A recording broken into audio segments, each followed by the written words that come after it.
Now, I've said there that the starting point is the nature of the human person. It's not quite right. There's one thing, one brief encounter that you have to go through before you get to that. The moment you notice that something's going on, the moment you detect that puberty is being hinted at now and it's on the way, you have to get in first. And so the starting point is a brief description of puberty. Just go to this one. Now, on the screen, I have an extract from an excellent book written by Lisa Brick. Okay? I haven't seen anywhere in English, anywhere in the world, a better description of puberty. And what you see there is a set of stages that indicates what's going on in puberty. I don't expect you to read what's up there, but I do want to say what's in the first one. Stage 1 says, there's no outward sign of development. Hormones start to be secreted from the brain, the pituitary gland. You may feel different, perhaps a little more tired. All right? And that's why it's parents who can detect it. You notice that they're not the same. Something's different. I'm going to use the example of my youngest son here. I won't use his name. He doesn't like being quoted too much. But when I started noticing this, I called him aside and said, I'm going to start talking to you about some things that you really need to know. And I took him through Lisa's description of the stages of puberty. And he was really gripped and interested. And I might say, all my sons took hold of this chart that I had copied for them and kept it very close to them for a long time. And they would take it out and check where they were up to. Clear, delicate information, accessible at the right moment.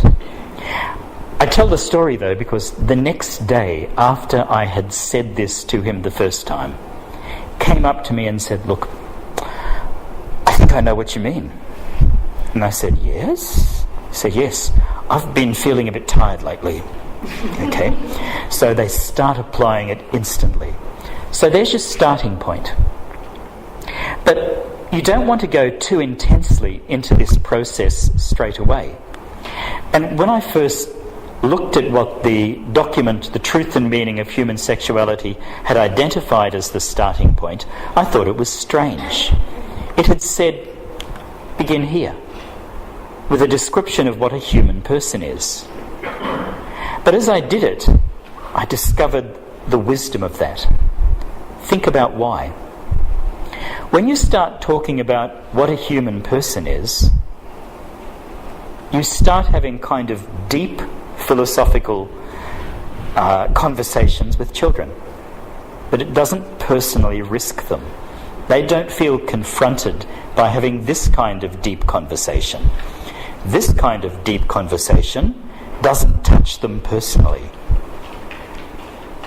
And when I start showing you the kinds of things that you talk about, I think you'll recognise, if you've had children of this age, that somewhere between the ages of 9 and 12, they're really interested in this. They're really interested, for example, in that first one, the ladder of life. What's the difference between a rock and a plant and a dog and a human being?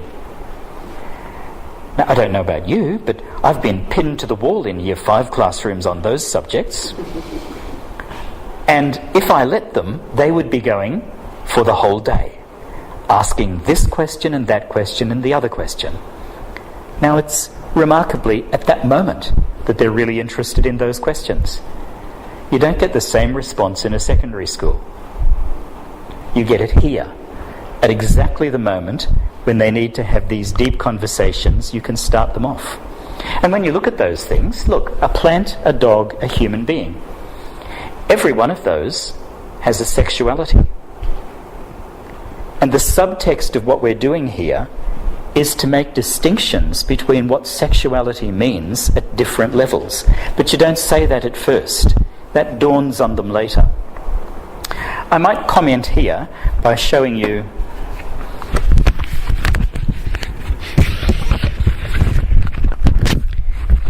the interior of this booklet.